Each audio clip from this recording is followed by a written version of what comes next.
I'm here and super grateful to be asked to participate and that Ollie had faith in me to do this. And I realized instead of getting overwhelmed about this and everything, it's like, well, I'm concerned about, usually I like to have it all planned and all like sorted in my notes and I'm just winging it. And I thought, well, what if I blunder? What if I don't say it as eloquently as I'd like to? What if I don't, say everything I want to? And it's like, you know what? Like, who better to do this and blunder in front of than you guys? And that's what I love about the Center of Love is that it's a place of acceptance. It's a place of just love. And I appreciate you all, and I'm grateful to be a part of this. What came to me when I was going through the info about the center that I really resonated with, that I liked, is about who is your target audience. And I was like, well, that's basically, well, who are we? And it's like, we are people who are open-hearted, curious, humble, people who believe in unity and cooperation, not division and antagonism, are the way forward and the ingredients for a rich, fulfilling life, fulfilled with infinite potential. And we are artists, seekers of truth, lovers of wisdom, those who are spiritual but not religious, and people who identify or follow a certain spiritual path but no official home. But anyone who agrees that all is one and love is the way. And that just made me all warm and fuzzy.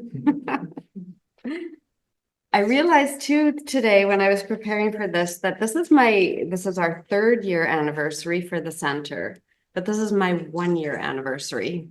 I came here a year ago when it was the potluck and I met everybody and I knew that I wanted to be a part of this group. I knew I could just feel the love, the energy, now I'm blundering. I could feel it. I wanted to be part of it. And I finally became a member. I don't know what took me so long, but about a month or 2 ago. And I felt like I was a member. I just hadn't paid yet. So, so now I am officially a member. And yeah. So what I want to do is talk about our speaker today. And everybody knows him quite well, I think. I managed to squeeze a bit of information out about him. And basically, Ollie, when I asked him, he's like, he does not know who he is. But he spends a lot of time and energy trying to figure it out. For over 12 years, he's been studying and extracting wisdom, insight, practices from various disciplines, both ancient and modern, in an attempt to answer the perennial big questions that have plagued him since his childhood. Ollie plays many parts in his day-to-day life. He's a husband, a father, a friend, a leader, a trickster, a teacher, a pupil, to name a few. And he attempts to negotiate a dynamic balance between many aspects in his life in an ongoing quest for inner and outer wholeness. Driven by curiosity, awe, and love, he loves to map out reoccurring themes and truths that emerge in the spiritual traditions of every age and culture, and share his findings with his friends, family, colleagues, and strangers alike, even us. And a few fun facts about Ollie that people might not know about are he's written 2 unpublished books. He's dropped out of university, not just once, but twice. And he loves helping people move. Yeah. And he's a Taurus, which means his birthday's soon. And he is excited about today's potluck because he'll eat everything but liver. Yeah. So Ollie's going to lead us in a talk about gratitude, and I'm looking forward to hearing about it. Thank you. All right. Yes, it is my birthday in 2 days, and you may have noticed a pattern. Every year around this time, it's the center of love's birthday. It's also my birthday, and I always do the talk because it's like my present to myself. A captive audience. Wow, that's the best gift for Ollie. So yeah, and gratitude. I mean, in the introduction there, masterfully delivered by Ali, she mentioned that I like to map out the recurring themes and principles in different spiritual traditions. And as you can imagine, gratitude is one of those recurring themes that you find just about everywhere, even when you're not expecting to find it. And so it's ironic for me that I spent the first 29 years of my life never experiencing gratitude, not a single time that I can remember. I said thank you. It's not that I didn't have manners, but there's a difference between having manners and feeling grateful. And saying thank you, that you feel the thanks. And so for the first 29 years of my life, I did not experience gratitude. And then, as many of you know, 12 years ago, I had an experience that radically shifted things for me. And it was a precious gift, and it provided many valuable insights and transformations. But one of the things that it provided me with is clarity. This was the first time in my life where I actually could see and hear and smell. I know that sounds weird, but in the previous 29 years before this event, I was just going through the motions and I was engaging with my mind, not with reality itself. And so when the veil was ripped from my eyes and I could finally see, I was amazed to find that there was beauty everywhere. I noticed the cherry blossoms for the first time. I heard bird song and I marveled at these little orchestras of avians in my backyard. They were singing and they were making this beautiful music. I marveled at the warmth of the grass underneath my bare feet. I had never seen, felt, or experienced any of these things before. And as a result, I started to feel something else. It was like love was overflowing out of my heart and washing over the world. And so that I was literally in love with everything. And this made me feel privileged and blessed and honored. And that's the first time that I ever truly experienced gratitude. And it wasn't gratitude for any of the obvious things. It was gratitude for being alive and being aware enough to witness the beauty that was all around me, not just in nature, but in the faces of the people that are in my life, whether strangers, friends, family. I could see, and I felt immense gratitude. Meister Eckhart, the Christian mystic, famously said, "If the only prayer you said was thank you, that would be enough." My friends, I'm grateful to have experienced the truth of this in my own life. And I suspect many of you also experience it on a regular basis. So shortly after this experience, I started practicing gratitude daily. First thing every morning, I would start my day by thinking and contemplating all of the things that I'm grateful for in my life. But what I'm learning about gratitude is that it's a sort of a spiritual Swiss Army knife. It has so many different functions, so many different uses and benefits. It's kind of like meditation. It's one of those spiritual practices that you get a lot from. And not only that, it impacts you positively in the moment, but it also has long-term benefits as well. So I wanted to share this with you because 2 weeks ago, I learned that forgiveness is also a crucial part of gratitude. That if gratitude is the destination, as Tara told us 2 weeks ago, then forgiveness is the vehicle to reaching that destination. I don't know about you all, but my mind was blown when Tara said that because I had never made the connection between forgiveness and gratitude, right? The grudges that we hold on to get in the way of gratitude. Never even thought of that. I've been practicing gratitude daily for 12 years, and I'm still learning all kinds of new things about it. It's like there's more depths to explore. Just when you think you've got it figured out, there's another mystery around the corner.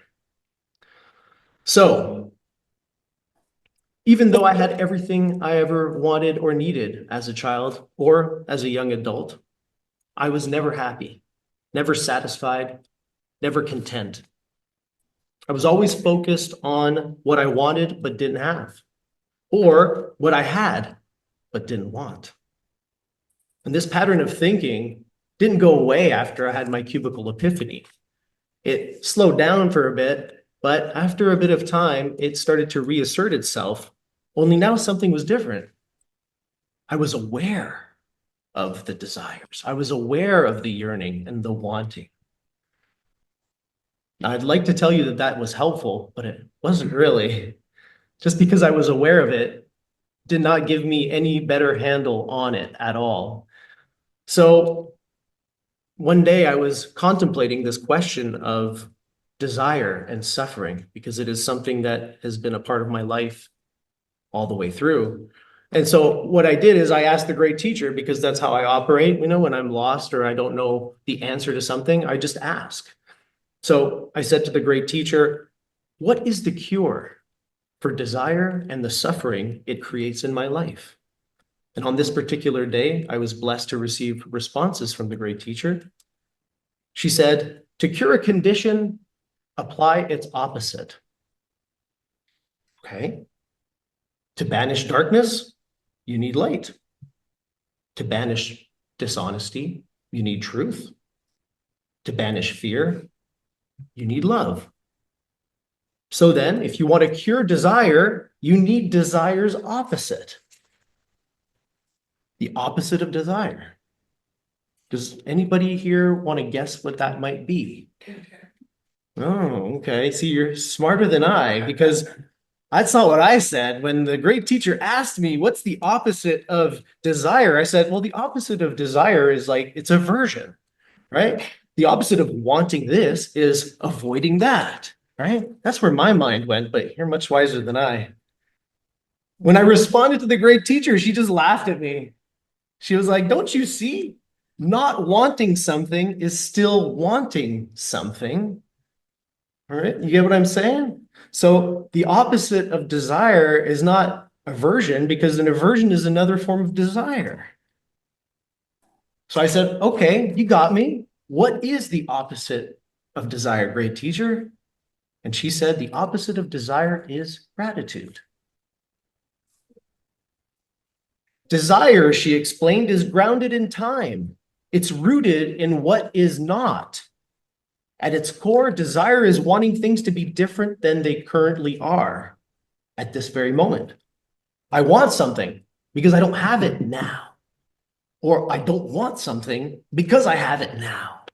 Either way, you're resisting to what is. Gratitude, on the other hand, is grounded in the present moment. It's rooted on what is here now. The object of your gratitude is always here. You're grateful because you have it. It's not lost in time, it's present, right? It's yours. And that's why you feel grateful, because you feel like it's a privilege and a blessing to have this thing, this relationship, this condition, whatever it may be. So you see, desire and gratitude cannot coexist. The great teacher said, when one is present, the other is not. Therefore, if you wish to cure yourself of desire at any moment, simply return to gratitude and watch desire melt away. Good advice.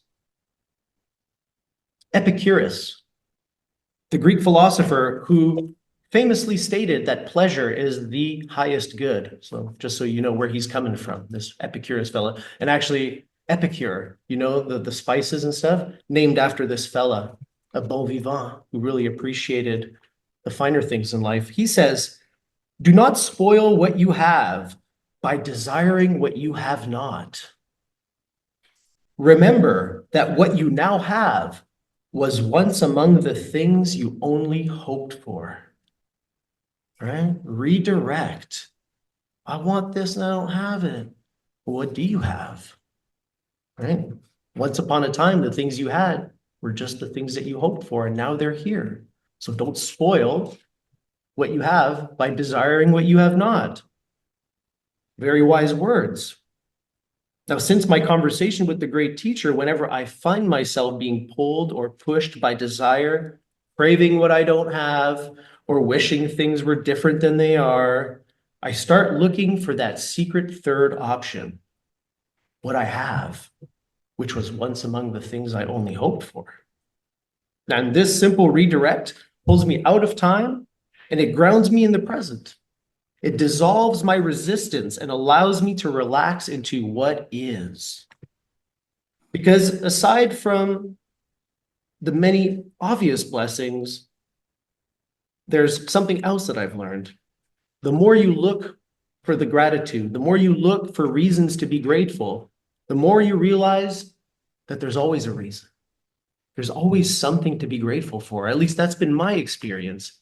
No matter how bleak, no matter how painful the situation may be, there's always something there that is worthy of gratitude.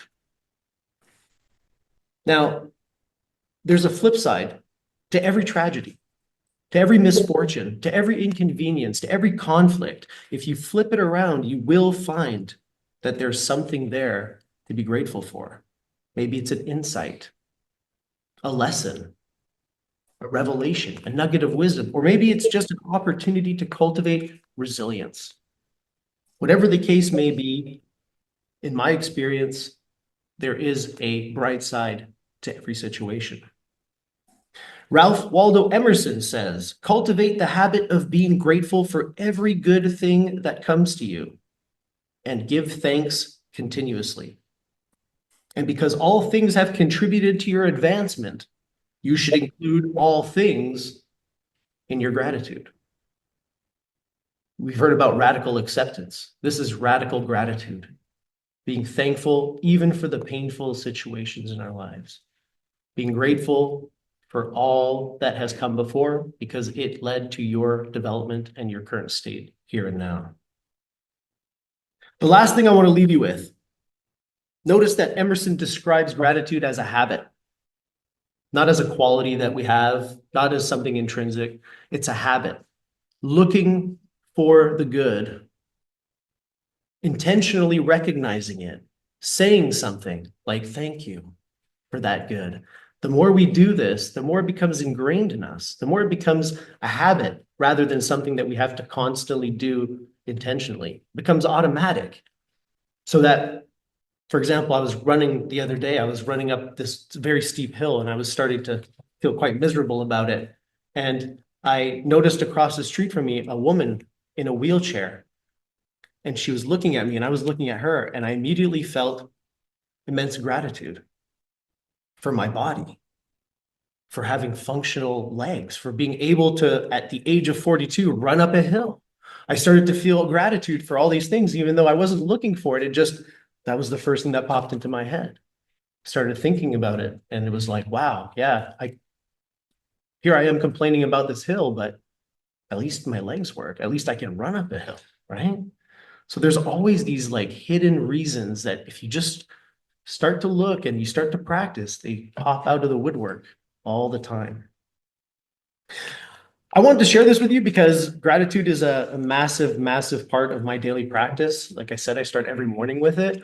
But more importantly, I think that this whole talk was just a pretense. It was just a reason for me to say how grateful I am for this community and for each and every single one of you, for the space that you create here every second Sunday, for the wisdom that you bring into the circle, the vulnerability that you display, everything, all of it. I'm immensely grateful. And in all my 42 years of life, I have had many blessings. I have been gifted with so many amazing people and relationships. And sometimes I think, what did I do to deserve this? Like, how did I end up here with all of these amazing blessings and miracles? And this community is chief among them. So I really want to say thank you for being a part of this community, for bringing your energy, for creating this space. And what I would like to know from you after we do some authentic relating is, what's something that you're grateful for that other people would consider you crazy for thinking that, for being grateful for it? And I will tell you, one last one for me.